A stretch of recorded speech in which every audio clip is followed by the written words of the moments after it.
Anthony Joshua believes that he will go down as this generation's great heavyweight. AJ is not the most charismatic person in the world, to say the least, but he is an interesting character in the sense that he is really going for this whole noble warrior angle. And I'm not saying it's necessarily fake or anything. He truly believes in it, it would seem. But this noble warrior angle that he's coming from, whereby when you get defeated, when you get beaten from pillar to post, as he was in the first Andy Ruiz fight, and humiliated, you don't hang your head in shame. You don't hide from the press conference. You don't, hide from the public. You continue to hold your head high. You take the defeat on the chin. You take all the criticism, all the naysayers, people saying you can't fight, you're a hype job, this, that, and the other. You go back into the gym, you correct the mistakes, you come back for the rematch, deep breath, you go out and perform. This is the whole noble warrior type angle that he's coming from. And sometimes you feel like that noble warrior is a nice idea on paper, but does it work in reality? In reality, do you actually have to be mean and nasty to succeed at the top level in boxing? Can you really be as successful as many others when you come across as this noble, humble type of individual? And obviously AJ's tagline is his little saying that he always comes up with is stay humble, right? Now, obviously, you can't really be that humble if you're a top level professional fighter. And when I say humble, I mean in the boxing sense. You have to believe that you are the best. You have to believe that you're superior to all your rivals deep down in your heart. And that's obviously not humble, is it? Because you truly believe that you're the bee's knees. You might be humble in other aspects of your life, but when it comes to boxing, your ego has to be way, way up there to be able to succeed at the top level. But outwardly, AJ likes to project this image of being humble and being this noble warrior. So there have been many fighters, of course, over the years. Let's say Manny Pacquiao, this noble warrior. But even with Pacquiao, excuses started to come out for some of his defeats. Yeah, certainly the Mayweather defeat, we saw all kind of excuses coming out.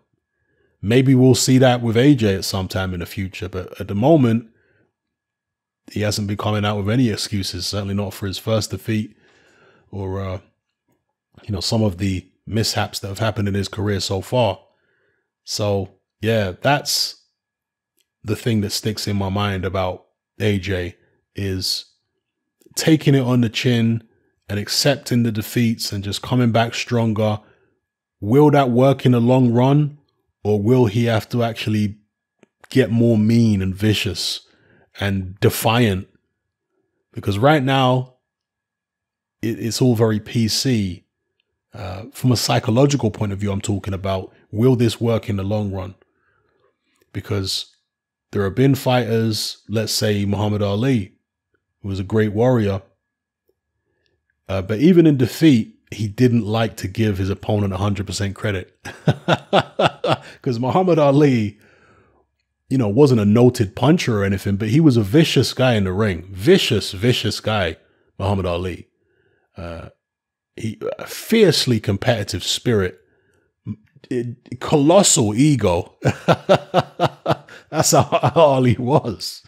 He just believed in himself to an incredible extent, that man. And with Anthony Joshua, this humble warrior thing, this noble warrior, is that a manifestation of somebody who is confident, yes, but not as confident as, let's say, a Muhammad Ali, or in today's world of heavyweight boxing, Tyson Fury?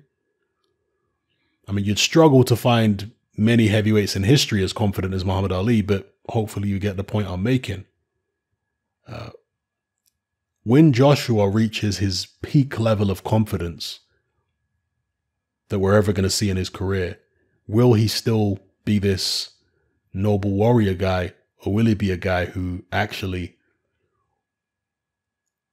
gets a bit edgy, gets a bit nasty, and says, you know what, nah, no more Mr. Nice Guy, no more Mr. Humble. I'm really getting stuck in now. Now you're going to see what I'm really all about. I suspect the latter, simply for the fact that AJ was kind of like that earlier on in his career, before he got real corporate. When he fought Dillian Whyte the first time, there was a lot more edge to Anthony Joshua.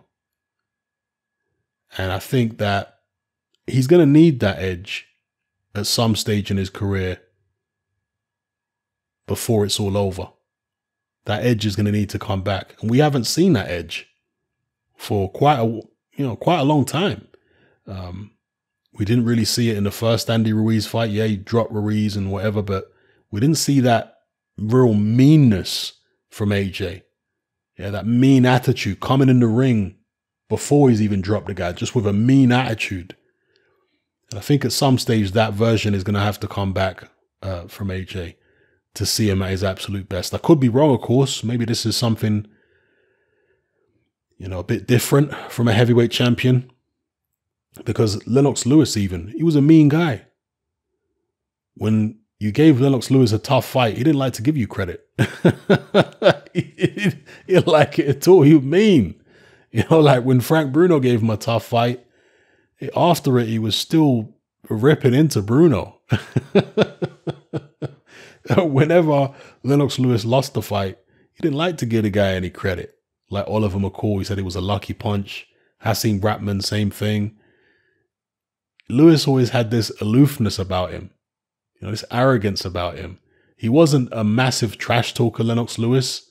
He wasn't the best trash talk. He wasn't a guy who was particularly good at trash talk, but you could always see in the way he behaved and in some of the things he said that he believed he was the bee's knees. He believed he was superior. He used to call himself the pugilist specialist, and he would kind of walk around with an upturned nose at the rest of the heavyweight division.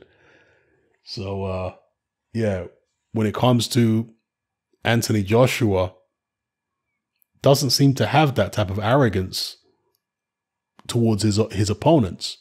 I don't know what he's like as a person in terms of how he is with the public. Maybe he's arrogant with the public. Maybe he's not. I don't know. But towards his opponents, he doesn't appear to have that same level of arrogance. Sometimes he'll come out and say things, and he has done recently. But generally speaking, he's quite respectful in the way he talks about Tyson Fury, the way he talks about Deontay Wilder. Will he need to be more mean towards them to be able to actually beat them? We'll see. Let me know what you guys think in the comment section below. It's happening. I'm out. Join me on Patreon. I upload a minimum of 2 podcasts every single week, covering a wide variety of controversial topics, as well as live stream Q&A sessions. Take a look on screen right now at some of the podcasts I've produced so far. For just $3 a month, the equivalent of about £2 a month, you get access to all my new podcasts and my entire back catalogue of past podcasts, including my popular Confessions of a Nightclub Bouncer series. You can listen on your computer or on your smartphone or tablet by downloading the Patreon app from the Google Play Store or the App Store for free. The Patreon app also allows you to download each podcast in MP3. For less than the price of a cup of coffee, you get access to dozens of hours of exclusive content. It's easy to sign up, there's no contract, and you can cancel at any time. So come and join our community of free and critical thinkers by signing up with me here on Patreon today.